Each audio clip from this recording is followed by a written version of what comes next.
So, for the record, I still haven't spilled my coffee today. Are you keeping a tally now?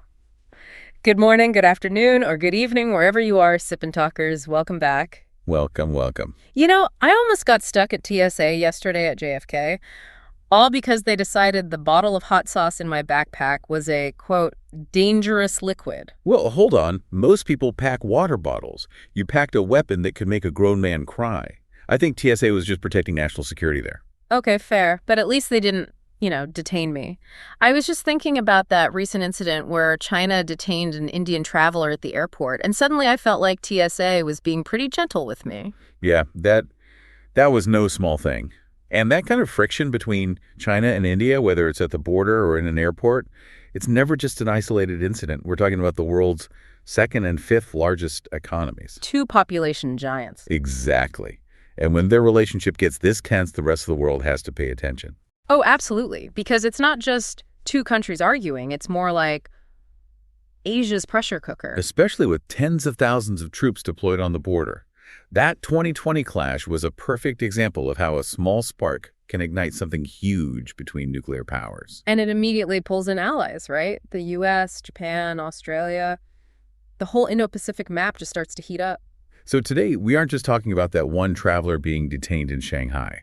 We're using that as a lens to look at the entire China-India relationship, its history, regional security, and the bigger risks of CCP expansion. Ready. Two elephants are about to collide. Let's get into it. Okay, so let's start with the specifics of that incident, the one that was kind of a warning signal. It involved an Indian citizen, Primo Wangjum Thongdok, passing through Shanghai. And the key detail here, the reason this became an international incident is where she's from. Right. He's from Arunachal Pradesh. Now, China claims that entire Indian state as its own territory, calling it Southern Tibet. And she had an Indian passport, UK residency. I mean, her status was perfectly clear. Completely. But what happened was really aggressive. Chinese immigration officials pulled her aside and detained her for 18 hours. 18 hours? Wow. And they didn't just question her visa. They were very open about it. They told her Arunachal Pradesh is part of China and refused to recognize her Indian passport as legitimate. So they essentially denied her citizenship. They did. And they blocked her from boarding her connecting flight on China Eastern, just left her stranded. She said she couldn't even use apps like Google Maps to figure out what was going on. That is so much more than a simple bureaucratic mix-up. It's a political statement made in an airport terminal.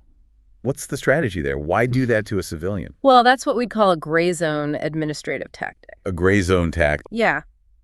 The power of it is that it's not military. By detaining a passenger based on a political claim about their home state, the CCP forces the Indian government to react diplomatically. It consumes their political energy, all without the risk of an actual border clash. So it's a low-cost way to test the other side's resolve. And I guess it reinforces their narrative back home, too. Precisely. It's a political punch without a military trigger, just like when they harass fishing boats in the South China Sea. And India's reaction showed it worked. The Ministry of External Affairs fired back with a strong protest, calling it arbitrary detention and rejecting the claim completely. To really get why this one incident hit such a nerve, we have to look back at the history, right? Yes. This didn't just start in 2025. Not at all. The foundation of this whole conflict is the unresolved border, the 3,488-kilometer line of actual control, or LAC. The McMahon Line and Aksai Chin. Those are the two big friction points. But the critical factor that made a collision inevitable was what happened in Tibet. The lost buffer zone. That's it. When the CCP occupied Tibet in the 1950s, India's first prime minister, Nehru, is seen now as having made a huge strategic miscalculation. He really believed in this idea of a peaceful rise. The whole Hindi Chini Pai Bai idea that India and China were brothers. Exactly. And by not challenging the occupation of Tibet more forcefully, India essentially let this natural, friendly buffer zone disappear. The Himalayas were supposed to be neutral ground. And once that buffer was gone? The interests of two massive nuclear-armed powers came into direct physical contact for the first time in centuries, and that led, almost inevitably, to war. The 1962 Sino-Indian War. It did. And it was a disaster for India. We're talking 1,383 confirmed deaths, and China ended up seizing control of Aksai Chin. The legacy of that war isn't just a line on a map. It's a deep generational distrust that shapes every single decision made today. And that history created this cycle we keep seeing, this cooperation, competition, conflict pattern.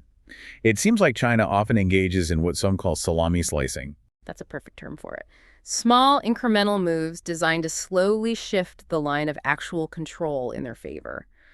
We saw this really start to pick up in the 2010s. Like what, for example? Well, you had the standoffs in 2013 and 2014 at places like Dalat Big Oldie. Chinese troops would just set up camps 10 to 19 kilometers inside what India considered its territory. And this is usually in response to India building infrastructure, right? Always. If India built a road to better supply its troops, China would retaliate by trying to occupy a new piece of strategic high ground nearby. It's a pattern.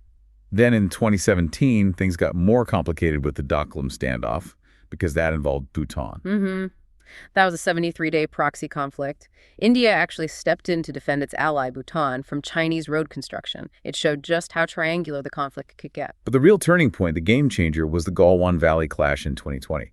Why was that one so different? Because it broke all the unwritten rules. Before Galwan, for decades, there was this understanding that troops wouldn't use firearms. It was sticks, stones, hand-to-hand combat, anything to avoid an uncontrollable escalation. And that protocol was just shattered. Completely shattered. The clash was triggered by Chinese troops trying to block Indian road construction, and it turned into this brutal medieval-style brawl.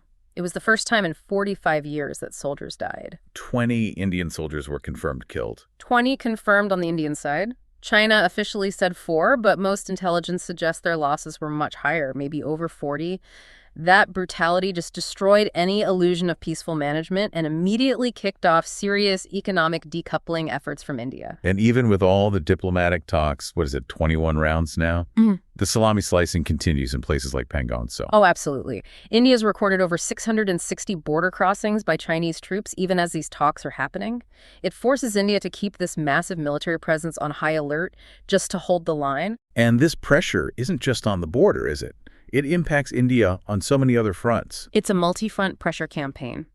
The most obvious is the military burden.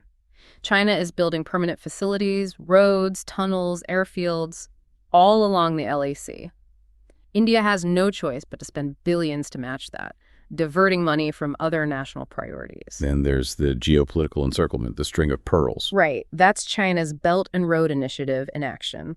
They build ports and infrastructure in all of India's neighbors, Gwadar in Pakistan, Hambantota in Sri Lanka, now in the Maldives. It gives China a naval and logistical foothold across the Indian Ocean, which really challenges India's traditional role in the region. But the biggest strategic nightmare for India has to be the link between China and Pakistan. The so-called twin threat. That is embodied by CPEC, the China-Pakistan Economic Corridor. This massive project runs right through disputed Kashmir, specifically the part Pakistan administers. By doing that, China essentially legitimizes Pakistan's claim and creates a two-front war scenario for India. It's a huge strategic problem. So with all this hostility, you'd think their economies would be totally separate. But that's the great paradox here, isn't it? It is the ultimate paradox. Despite all the tension, India's reliance on Chinese manufacturing is just staggering.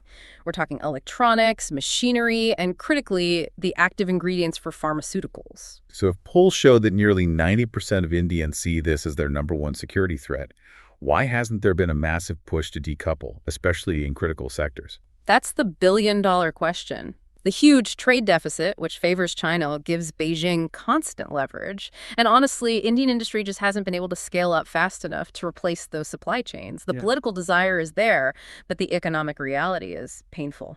And now the conflict is digital, too. A digital border conflict. We've seen major cyber attacks on Indian infrastructure, like power grids and financial systems. That's why India banned hundreds of Chinese apps like TikTok. They recognized that tech platforms could be another front in this conflict. Okay, so let's zoom out to the big picture. There's this strategic phrase starting to get a lot of traction. Taiwan has work, India has work. What's the logic there? It's about recognizing that CCP expansion is systemic. It's not just about one territory. It's driven by this internal need for strategic depth and often an external enemy. So for Beijing, taking Taiwan is a huge goal, but it's a milestone, not the final destination. So the pressure in the Himalayas isn't separate from what's happening near Taiwan.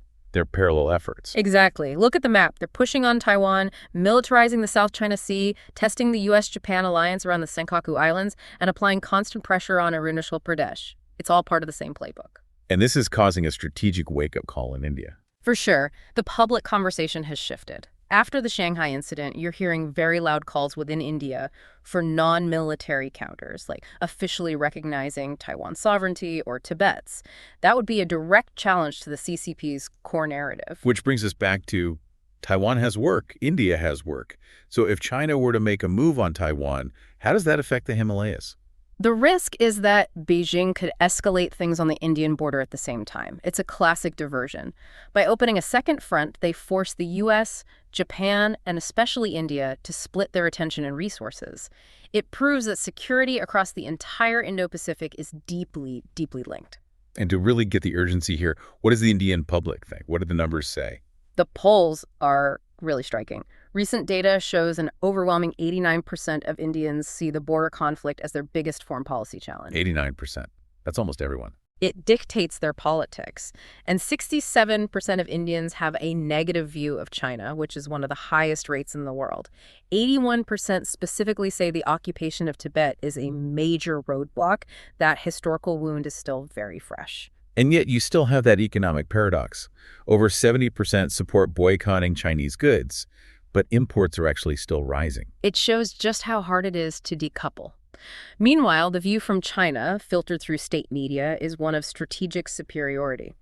They tend to blame India for the border issues and talk about cooperation and competition, kind of glossing over the deep distrust on the Indian side. So finally, why should the rest of the world be so focused on this? Well, at the most basic level, it's about nuclear risk. You have two nuclear giants on a constant state of alert along a poorly marked border. One miscalculation at 16,000 feet could escalate into something that destabilizes the entire planet. International forums like the G20 need to be involved to prevent that. And it impacts everyone's wallet, too. Absolutely. This tension is what's driving the China Plus One strategy, pushing companies to find other manufacturing bases. India is the obvious alternative, but its ability to be that reliable base depends entirely on having a stable border. And at the end of the day, it's a contest of values. It really is. You have the world's largest democracy, India, competing for influence against a single-party state. For many countries, supporting India is about supporting a democratic firewall in Asia. So what we've seen is that this friction is structural, it's ideological, it's geographical, and it's economic. That incident at the Shanghai airport wasn't an anomaly. It was a symptom of a much deeper rivalry. And that brings us to the final question for you to think about. Given this overwhelming public distrust in India and China's continuous multi-front expansionism, can that huge economic relationship, that $100 billion plus trade, truly be enough of a guardrail to prevent more military conflict? Or is the gap just too wide to bridge? A huge question to consider. Thanks for joining us for this discussion on Sip&Talk. Make sure you subscribe so you don't miss our next conversation. And hey, while you're pondering global strategy, go check out our friend Mickey's YouTube channel, Mickytolife. He's got some great travel vlogs and fun memes to lighten the mood. We'll see you next time.